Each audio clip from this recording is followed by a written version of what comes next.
Rick Astley, welcome to Good Rockin' Tonight. Cheers.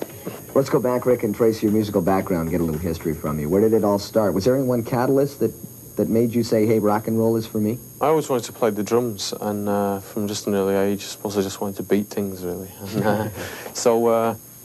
you know, I got a drum kit when I was about 15, and I got into a band with a couple of friends at school, did that for a couple of years, and joined a different band. And became the singer because I had to, really, because the other guys in the band who were doing the singing weren't particularly very good. And also because I started to write songs at that point when I was about 17. So, obviously, you know, because of writing the songs and everything, it became a natural progression just to become the singer. So I did that for a year or so and what have you, and one night, basically, a producer came along, Peter Walkman, to see us playing in a club, and he said I'd like to sign him as a solo artist to the guy who was managing us, and still manages me now. So very usual sort of rock and roll story, really. That was obviously done a couple of years ago. For better or for worse, Rick Astley's reputation was that of an artist manufactured by his production team of Stock Aitken and Waterman. And it was this reputation that inspired Rick to release Free and involve himself in every creative aspect. Now, there were obvious advantages from his split with the Hitmen. I'm free to choose the songs that I want to sing, the way that I want to have them produced, all the different things, you know, where we want to go and do the recording. Just so many avenues have been opened up since, you know, leaving Stock Aitken and Waterman. But that's the way I feel, really.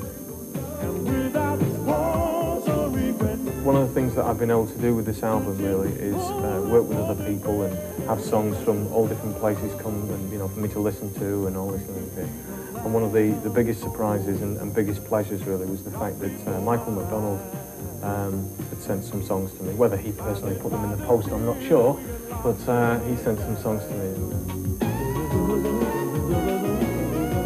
This time I've had the opportunity to write with other people, which I've never done before, and it was a really good experience for me as a learning experience, and also as a confidence booster as well, because the other people actually said, Rick Astley, yes, wouldn't mind writing a song with him, even to the degree that it was one of my heroes, in fact, Mark King from Level 42. Well, I met Mark simply because I had a phone call saying, do you want to go and write some songs with Mark King?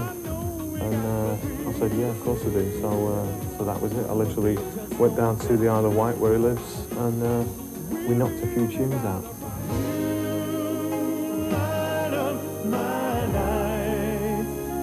Well, one evening while I was in Los Angeles, like most of us usually are, you know, I went out to dinner with Elton John, and he said, by the way, anytime you want me to play on some of the tracks, I'll be there, no problem.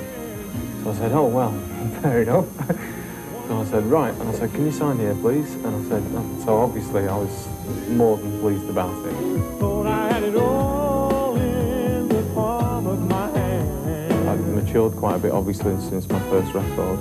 And I wanted to put that across slightly in the music, you know. So it's just been something that's been a whole more, you know, from my own point of view, it's been a bit more relaxed doing my own songs, but there's been tension from the other, working with other people, so.